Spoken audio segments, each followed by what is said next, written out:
एकच कळी उमलली तरी तुम्हाला इतकं ज्ञान होतं की संसार तुम्ही करू शकता. खूप कळे रिकामे पडू नये. योग्य लोकांच्या पूर्ण कळ्या उमललेल्या असतात. पूर्ण कळ्या अचाट स्मरण शक्ती असते. विवेकानंद रेल्वेमध्ये प्रवास करत असताना पुस्तक वाचायचे, पान फेकून द्यायचे, वाचायचे, पान फाडायचे, फेकून द्यायचे. समोरचा माणूस म्हटला पुस्तक वाचताय का फाडताय? म्हटले काम नाही, हे वाचलंय, फेकून देतो, काय माझ्या लक्षात राहतं. पान फाडलं, फेकणार, त्याने हात पकडला, पान हातामध्ये घेतलं, म्हटला हातात माझ्या पान आहे, वाचा काय? एक ना एक अक्षर वाचून दाखवलं. एक ना एक अक्षर. पैठणचा एक गुणाढ्य नावाचा कवी होता. पैशाच्या भाषेमध्ये त्याने कथा लिहिल्या. तो गेला आंध्र प्रदेशमध्ये, मराठी बोलणारा. आंध्रामध्ये गेला, तेलुगू येत नव्हती. पानवाठ्याजवळ बसला, दोन बायांची भांडणं लागली, भांड्यांनी मारामाऱ्या झाल्या, रक्तबंबाळ डोकं झालं. त्या कोर्टामध्ये गेल्यानंतर त्यांना विचारलं कोणी साक्षीदार होता का? तेव्हा म्हटलं एक संन्यासी बसला होता, बोलवा त्याला. राजाने बोलवलं, गेला, म्हटलं इथं भांडण झालं, तुला माहितीये का, कळलं का? त्यांनी मराठीत सांगितलं, मला भाषा येत नाही, पण भांडण कसं झालं, कसं संपलं, मी तुम्हाला म्हणून दाखवतो. रेकॉर्डिंग केल्यासारखं त्या तेलुगू भाषेतले शब्द जसेचे तसे मतीने म्हणून दाखवले. पूर्ण विकसित झालेला मी. कैवल्यवासी नागरथ बाबांसोबत मी इलाहाबादला गेलो विश्व हिंदू संमेलनाला. तिथे एक जैन मुलीचा कार्यक्रम होता, 2 तासाचा कार्यक्रम. प्रचंड गर्दी, 80,000 लोक त्या ठिकाणी आलेले होते. व्यासपीठावर बसले, जैन मुनी बसले, शांत बसले, थोडं चिंतन केलं, डोळे लावले, थोडा वेळ गप्प बसले, डोळे उघडले आणि त्यांनी तिथल्या लोकांना विचारलं, पुढे आप आंध्र का कोई आया है? एक जण उठून उभा राहायला म्हटला, मैं आंध्र का हूं. आपकी भाषा तेलुगू है?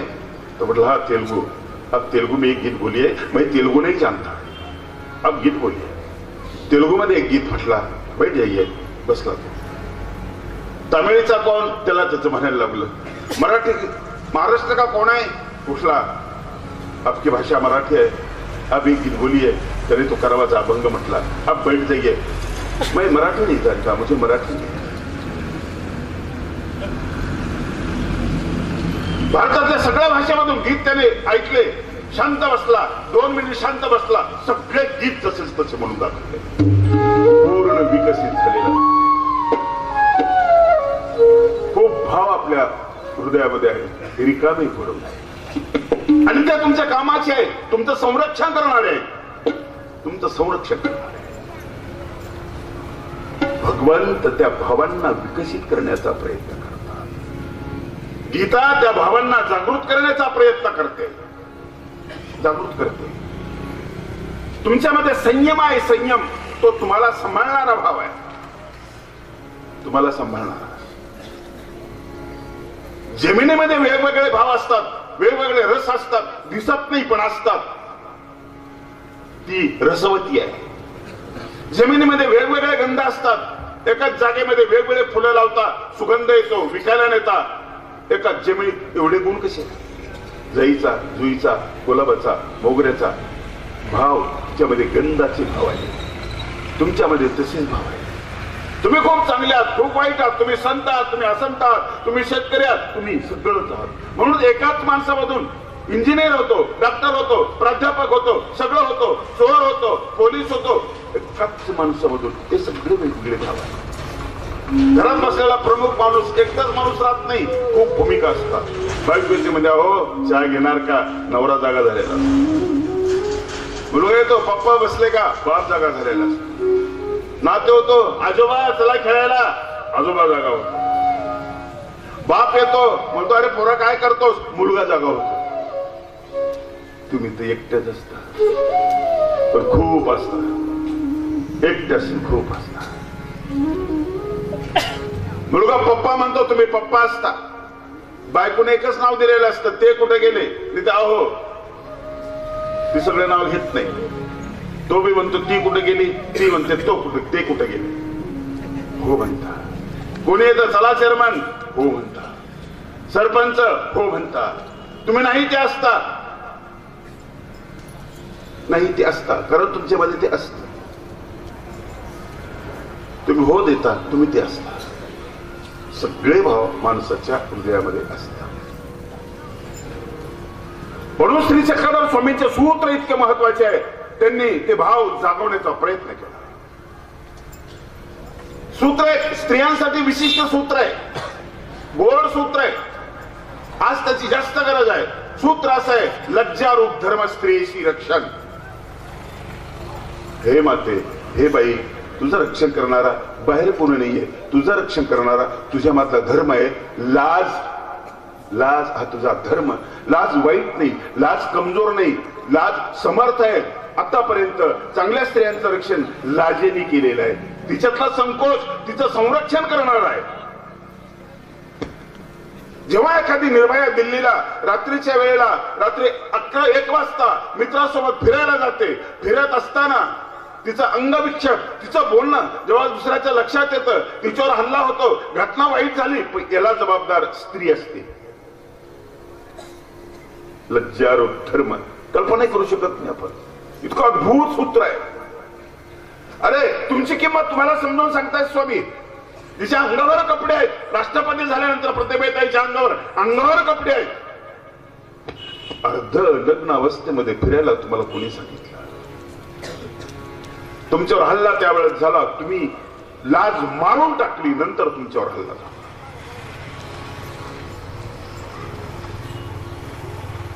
काही पुरुषांकडे जबाबदारी आहे, पण काही टक्के तुम्ही प्रदर्शन का करताय? लाज ही स्त्री मधली एक शक्ती, एक भाव आहे, तिचं संरक्षण करणार. डायबिटीस तुम्हाला झाली, डॉक्टर सांगतो खायचं नाही, खावं वाटतं कधी कधी. पण जे लोक डॉक्टरने सांगितलं नाही खात, त्यांचा सांभाळ कोणी केला? त्यांच्यातलं संयमाने सांभाळ केला.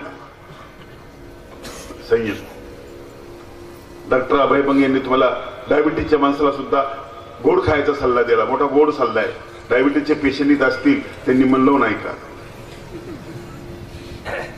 बंग असं म्हणाले की डायबिटीसचा पेशंट आहे, त्याला गोड खाता येतं. बरं वाटलं असेल तुम्हाला ऐकत असताना. जेवायला बसला, पाहुण्याच्या घरी गेला, समोर श्रीखंड दिसतो, हिमालय पर्वतासारखं शिखर दिसतं, चमचा खोपसलेला दिसतो, तोंडालाही पाणी सुटलेलं असतं, आजूबाजूलाही पाहत असता. इच्छा झालेली असते. खूप दिवस झाले घरी चहा आपल्याला गोड देत नाही, फिका चहा देतात, आपल्याला खाऊ सुद्धा देत नाही. आता खायला पाहिजे. घरची ती बी नाही, पोरं बी नाही, सुनाई नाही, कुणीच नाही. आता खायला पाहिजे. चळचळ तोंडाला पाणी सुटलेलं असतं, पाय तापसलेले असतात, डोळे कमजोर झालेले असतात, डायबिटीसचे लक्षणं वाढलेले असतात, शुगर चेक केलेले असते, जेवणाच्या अगोदरच 200 असते, मग खाण्याची इच्छा होते. आजूबाजूला बघतो, कोणी बघत तर नाही ना. आणि मग तो लक्षात येतं की समोर एक माणूस आहे आपल्या ओळखीचा, तो बघतोय. नाही लाजाना वाटी उचलून बाजूला ठेवतो. शेजारचा माणूस म्हणतो का बाजूला ठेवली? आणि मला डायबिटीस आहे. तो म्हणतो मला पण आहे. कधी कधी खाल्ल्यानं काही होत नाही. एवढा मोठा आधार मिळालेला असतो, त्याला फार मोठा आधार मिळालेला असतो. घेतो. अभयबंग सांगतात खायला हरकत नाही. तुम्ही गोड खात नाही, तुम्ही गोड गिळत असता. तुम्हाला त्रास होतो, तो गिळण्याचा त्रास होतो, खाण्याचा त्रास होत नाही. खाण्याला एक मर्यादा आहे आणि शरीराला कळतं. ते शरीराला कळतं खाण्याला मर्यादा आहे. तुम्ही काय करा, त्याच्यामध्ये चमचा टाका, चमचा भरून घ्या, मन लावून त्याच्याकडे बघा, डोळ्याची भूक भागवा, तोंडात टाका, वरपा, अगदी वरपून घ्या, एक कणही ठेवू नका, शांत बसा, तसंच ठेवा. तिचा अनुभव घ्या, तिचं सुख घ्या. इकडे ढकला, गालाच्या या बाजूला ढकला, थोडस फिरवा, मजा येईल, खूप मजा येईल. नंतर इकडे ढकला, इकडे थोडस गोल फिरवा. काय आनंदामध्ये, तुम्ही अगदी आनंदामध्ये. गिळण्यासारखं करा, पण गिळू नका. तिथपर्यंत न्या, पुन्हा वापस आणा. गोड गोड तोंड होईल तुमचं. श्रीखंड पातळ होईल तुमच्या तोंडामध्ये. फिरवत राहा, इकडून तिकडे ढकला, तिकडून तिकडे ढकला. एरवी तरी तुम्ही जीवनात काय करता, ढकला ढकलीच करताय काही नाही. ढकलत राहा, ढकलत राहा, पातळ होईल. मधल्यामध्ये गुळण्या करा, मधल्यामध्ये गुळण्या करा. विसळत राहा, इकडून तिकडे ढकलत राहा, फेकत राहा. धीरे धीरे घ्या, घाई करू नका, धीरे धीरे मध्ये टाका. परत दुसरा चमचा घ्या, तसंच करा. तिसरा तुम्ही खाऊ शकणार नाही. शरीराला गरज होती तेवढा त्यांनी खाल्ला. एवढं गोड पुरेस आहे. तुम्ही जेव्हाच म्हणता की मी 4 वाट्या श्रीखंड खाल्ला, खाल्ला नाही, तू गिळला, खाल्ला. संयम आपल्यामध्ये.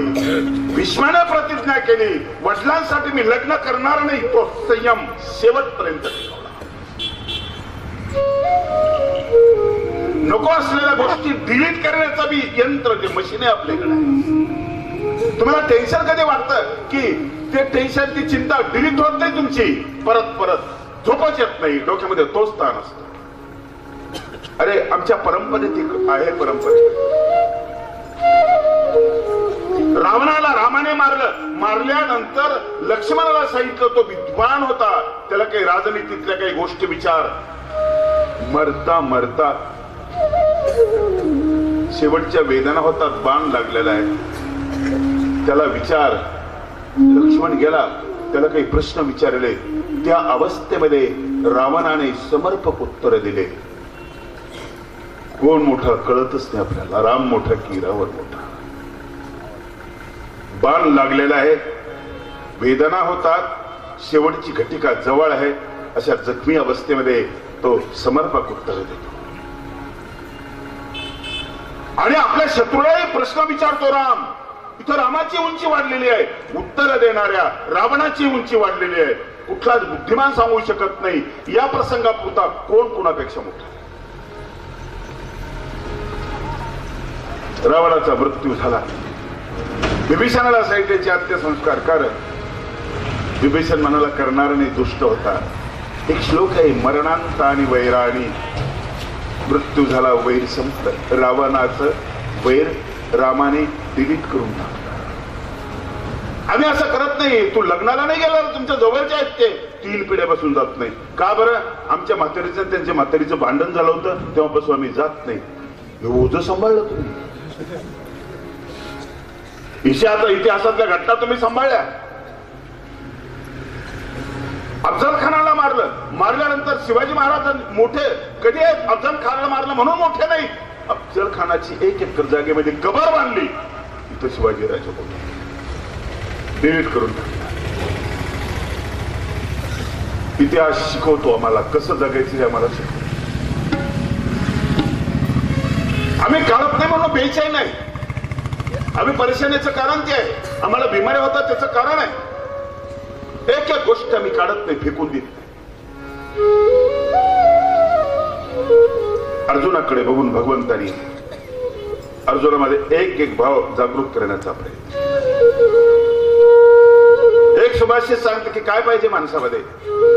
उद्योगम साहसम धैर्यम बुद्धी शक्ती पराक्रम षडैते वर्तते यत्र तत्र दैव सहाय्य. 6 गोष्टी पाहिजे. उद्योगशीलता, धैर्य, साहस, बुद्धी आणि पराक्रम. ह्या गोष्टी माणसाकडे स्वतःकडे असाव्यात. परमेश्वराचा आशीर्वाद घेऊन त्याला लहान करण्याचा प्रयत्न करू नका. तुम्ही लाचार बनण्याचा प्रयत्न करू नका. गाडी पंक्चर झाली तुमची, तुम्ही रुक्मिणी समाजाचं पारायण करा की गीतेचं पारायण करा, जोडल्या जाणार नाही. पैसे खर्च करावे लागतील तुम्हाला. तिथं तुम्ही पारायणाचा विचार डोक्यात आणू नका. पारायण करायचंच जर असेल तर तुम्ही स्वतः का करत नाही? पारायण म्हणजे स्तुती ही नोकराकडून केल्या जात नाही, दुसऱ्या माणसाकडून केल्या जात नाही. जर बासुंदी तुम्ही नोकराला करायला सांगत नाही, तुमच्या मुलाचा मुका घेण्यासाठी तुमच्या पगारी माणसाला जर सांगत नाही, जी गोष्ट चांगली ती तुम्ही करता, तर पारायण तुम्ही का करत नाही? औषधी तुम्हाला घ्यावी लागेल, कडू लागते म्हणून दुसऱ्या माणसाला पैसे देऊन तुम्ही दिलवी. तुम्हाला व्यायाम करावा लागेल, वजन तुमचं वाढलं, व्यायाम तुम्हाला करावा लागेल. नोकराला पळवून काही फायदा नाहीये, तुम्हाला करावं लागेल. आणि म्हणून भगवंताचं प्रेम तुम्हाला करावं लागेल. त्याच्यावरचं प्रेम, तो तुमच्यातला जो भाव आहे, अर्चनाचा जो भाव आहे, तो भाव जागृत करावा लागेल. या श्लोकावरचं भाष्य करत असताना ज्ञानेश्वर महाराजांनी सुंदर भाष्य केलेलं आहे. तरी आता अप्रमेय या श्लोकाचं अर्जुनाला पश्चाताप झाला. पश्चाताप जीवनातली महत्वाची गोष्ट आहे. पश्चाताप एक टर्निंग पॉइंट आहे, लक्षात ठेवा. तुमच्या जीवनात होणारं जे परिवर्तन आहे त्याचं ते अधिष्ठान आहे. ज्या माणसाला पश्चाताप होत नाही तो माणूस नाहीये. चूक होत नाही असा माणूस नाहीये. चूक होते माणसाकडून, चूक होते हा दोष नाहीये, त्याचा पश्चाताप होत नाही हा दोष. आणि म्हणून ते सुद्धा परमेश्वराला प्रार्थना करतात, तरी आता अप्रमेया मद शरणागता पापिया क्षमा करी जोजिया अपराधासी. हे अप्रमेय असलेल्या परमेश्वरा. शब्द बनला प्रमा शब्दापासून. मूळ शब्द आहे प्रमा. प्रमा म्हणजे परिमाण, म्हणजे मोजमाप. माणसाने सगळं मोजमाप केलेलं आहे.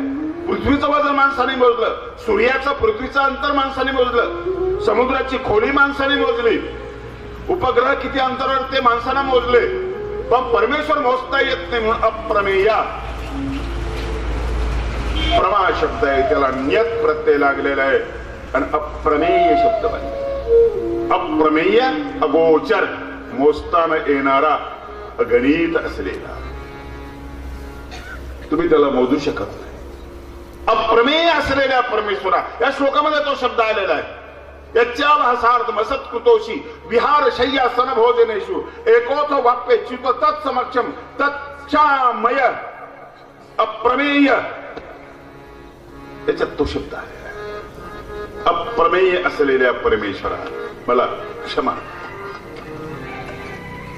क्षमा भाव नसता जीवनात तर कसं झालं असतं. पश्चाताप नसता जीवनात तर कसं झालं असतं माणसाचं. म्हणून चुकतं ही चूक नाही, पश्चाताप होत नाही ही चूक आहे. साधा एक शब्द आहे स्वारी शब्द, इंग्रजीमध्ये असलेला. किती लोकांना वाचतो, किती लोकांना हलकं करतो. या गर्दीतून चालणारा जो माणूस आहे, एखाद्याचा पाय लागला आणि ज्याचा पाय लागला तो निघून गेला, सरळ मागं सुद्धा बघितलं नाही. ज्याला लागला त्याला राग आला, त्याला माणुसकी सुद्धा नाही, मागं बघितलं सुद्धा नाही. तो गेला, तोही जड बनला, अपराधीपणाचा भाव निर्माण झाला. पण कार्यक्रम संपल्यानंतर भेट झाली, तो म्हटला स्वारी माझा पाय लागला होता. तोही हलका झाला, हाही शांत झाला. अडीच अक्षर असलेला शब्द किती मोकळं केलं समजला. तो ज्या ठिकाणी म्हटला जात नाही त्या ठिकाणी ताण वाढलेला असतो, आणि ज्या ठिकाणी त्याचा प्रयोग होतो त्या ठिकाणी सैल झालेला असतो. एवढूसा कर्म प्रिंट झालेले असतात. कर्म प्रिंट झालेले ते कर्म धुवावे लागतात. ते कर्म धुण्यासाठी प्रायश्चित आहे. म्हणून भगवद्गीतेतलं प्रायश्चित आहे. या श्लोकामध्ये अर्जुनाने केलेलं प्रायश्चित अतिशय गोड आणि अतिशय महत्वाचा हा मुद्दा आहे, लक्षात ठेवा. फारच गोड आहे. भगवान श्री चक्रधर स्वामींनी हा मुद्दा त्याला पुष्टी दिली. चक्रधर स्वामी माझा, चक्रधर स्वामी माझा, मराव तुम्ही.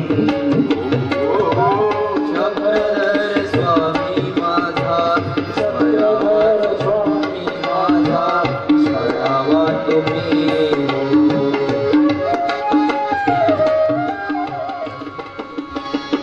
भगवान श्री चक्रधर स्वामी पैठणला निवासाला असतात. स्वामी ओट्यावर बसलेले होते. सारंगपट्टीत स्वामींच्या जवळ बसलेले होता.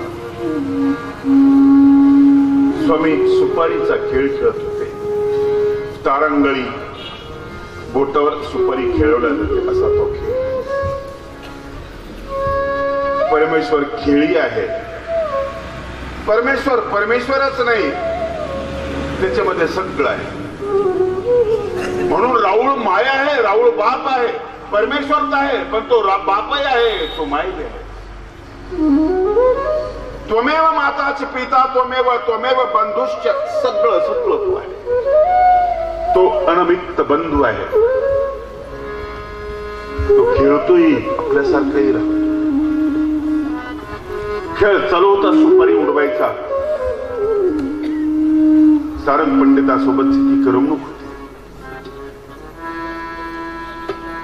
महादाईचं खाली अंगण झाडं सारत होती. शेणानं अंगण सारवत होती. प्रसंग साधा आहे, अतिशय अतिशय साधा प्रसंग. स्वामींच्या हातातून सुपारी निसटली, खाली पडली आणि घरंगळात गेली. महादांब्यापर्यंत ती सुपारी गेली. महादांब्याने हातात पकडली आणि पकडली, स्वामींकडे फेकली. एखादा लहान मुलगा बॉल खेळत असताना बॉल चुकून आपल्याकडे येतो, परत त्यांनी खेळावं म्हणून आपण बॉल त्याच्याकडे फेकत असतो. अशा पद्धतीने स्वामींकडे तिने सुपारी फेकली. सुपारी स्वामींकडे फेकल्याने स्वामींनी तिच्याकडे जे बघितलं, तिने नजर वाचली स्वामींची. सगळं वाचता आलं पाहिजे माणसाला, पुस्तक वाचता आलं पाहिजे, माणूस वाचता आला पाहिजे, तिची नजर वाचता आली पाहिजे. वाचता आली की सतर्क राहतो माणूस. म्हणून स्त्रिया कधी कधी म्हणतात की मेलेची नजर चांगली नाही, तिनं वाचलेली असते. अख्खा माणूस तिला नजरेमध्ये दिसत असतो. स्वामींची नजर तिनं बघितली. स्वामींना थोडासा राग आला वाटत आणि तो नजरेतून प्रकट झाला. महदम्मीने ओळखलं. देवाला आवडलं नाही. का बरं आवडलं नसेल देवाला? स्वामींच्या जवळ गेली आणि स्वामी मला म्हणे, प्रभू चूक झाली माझ्याकडून, सुपारी फेकायची नसते मी. अरे जिला तुझा स्पर्श झाला प्रभू, त्याला तर नमस्कार करायचा असतो. क्षणभर माझ्या लक्षातच नाही आलं.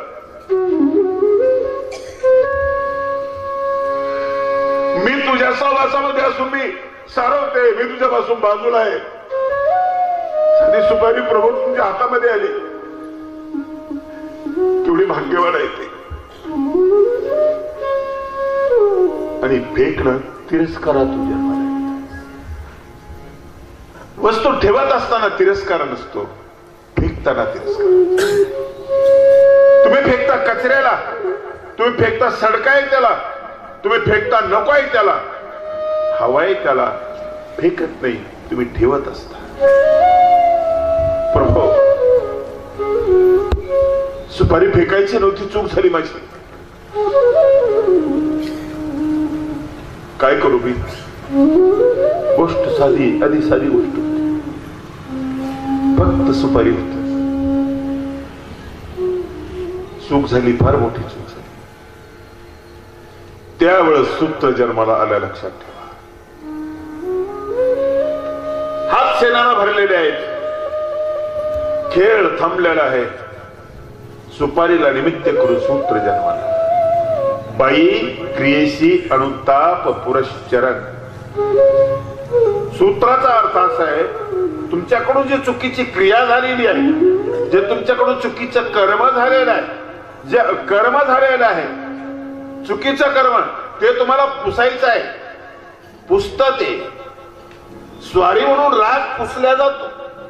मुलाला राग आला आणि रडायला लागला तर चॉकलेट देऊन रडणं थांबवलं जातं. तर हे न दिसणार कर्म पुसण्याची एक पद्धती आहे, ती सूत्रा सांगितली. क्रियेशी अनुताप, अणु शब्दाचा अर्थही मागे. ताप म्हणजे पश्चाताप. क्रिया घडल्यानंतर पश्चाताप झाला पाहिजे. पूर शब्दाचा अर्थ आहे शरण. पूर शब्दाचा अर्थ आहे समोर. शरण शब्दाचा अर्थ आहे रक्षक. सगळ्या सूत्राचा अर्थ असा की ज्याने पश्चाताप केला, तो त्याने केलेला पश्चाताप त्याचं रक्षण करतो.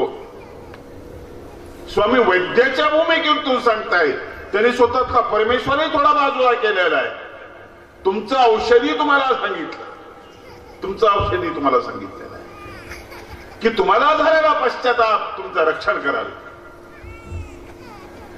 पप्पाला संताप आणला, पप्पाला शिव्या दिला, पप्पावर चिडला, निघून गेला. पप्पाला भयंकर क्रोध आला. जेव्हा मुलगा येतो म्हणतो, पप्पा स्वारी, माझ्याकडून चुकलं, रागाच्या भरात बोलल्या गेलं, मी बोलायला नव्हतं पाहिजे. पप्पा पूर्वस्थितीला येतात. बाई क्रियेशी अनुताप पुरश्चरण. गोड सूत्रे लक्षात ठेवा. या सूत्राचा जन्म गीतेच्या या श्लोकामध्येच कुठंतरी झालेला आहे. अप्रमेय असलेल्या परमेश्वरा, मला क्षमा कर, क्षमा कर. प्रभो राजसीतामसी मी विकारी, विकल्पी आणि देव पात्रांचा विक्षोभ झाला. क्षमा कर दया, क्षमा कर दया. कखाई असे निंदकु आत्मघाती वरी वरी स्पर्शी कुटीला दोषी परतारको अंतरीना जिव्हाळा क्षमा कर दयाळा क्षमा कर दयाळा. पश्चाताप कोणी केला नाही. सगळ्यात महान संतांनी पश्चाताप केला. सगळ्यात. कबीर म्हणाले मैं बुरा देखन चला बुरा न देखा को मैं बुरा देखन चला बुरा न देखा को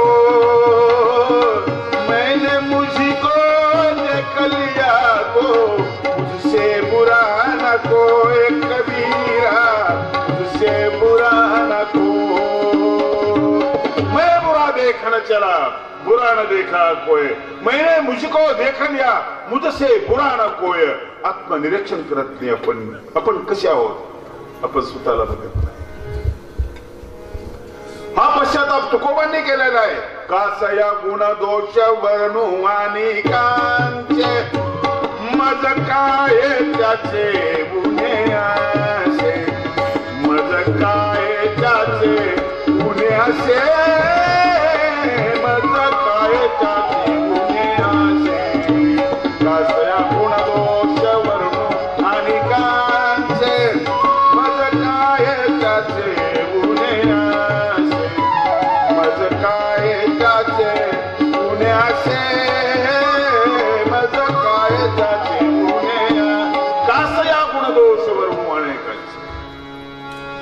दुसऱ्याचे दोष मी कशाला काढू मज काय त्याची गुन्हे अशी. माझ्या काही काहीच कमतरता नाही. आणि एवढं प्रायश्चित त्यांनी आपल्या जीवनामध्ये केलेलं आहे. सह्याद्री व्यास करणारे आमचे ग्रंथकार म्हणतात पाप ताप हारतीये गंगे सखोलपणे आली ओघे. गंगेकडे बघून ते गंगेशी बोलायला लागले. ए गंगे कुठे चाललीस तू. समुद्राकडे चाललीस. कुठे वेगळ्यानं चाललीस. त्याला भेटण्यासाठी परिणाम माहिती आहे तुला. कुणाची संग धरली तू उताराची. आपल्या सगळ्यांच्या गाड्या उताराच्या मार्गाने चालत असतात. तू संगत धरली उताराची. उताराच्या संगतीमुळे तू वाहत चालली. अगं तुला आज नमस्कार करतात. गंगा मैया म्हणतात यमुना मैया म्हणतात. उद्या तू समुद्राला भेटल्यानंतर तुझ्या पाण्याच्या थेंबाला कोणी स्पर्श करणार नाही. खारट होईल ते पाणी. माणसाचं जीवन असंच आहे. स्वच्छ आहे निर्मळ आहे. जन्म होतो त्यावेळेस स्वच्छ असत. पुढं प्रदूषित होत. पुढे संगतीनं प्रदूषित होत. स्वतःच्या कृतीने प्रदूषित होत. हे प्रदूषित झालेलं जीवन तुम्ही स्वच्छ करणार की नाही. तुम्ही अपराध मोजणार की नाही. तुम्ही पैसाच मोजणार. तुम्ही जमन किती एकर देत मोजणार का. तुम्ही खुर्च्याच मोजणार. तुम्ही बंगलेच मोजणार. तुम्ही शिक्षणाच्या डिग्र्याच मोजणार का.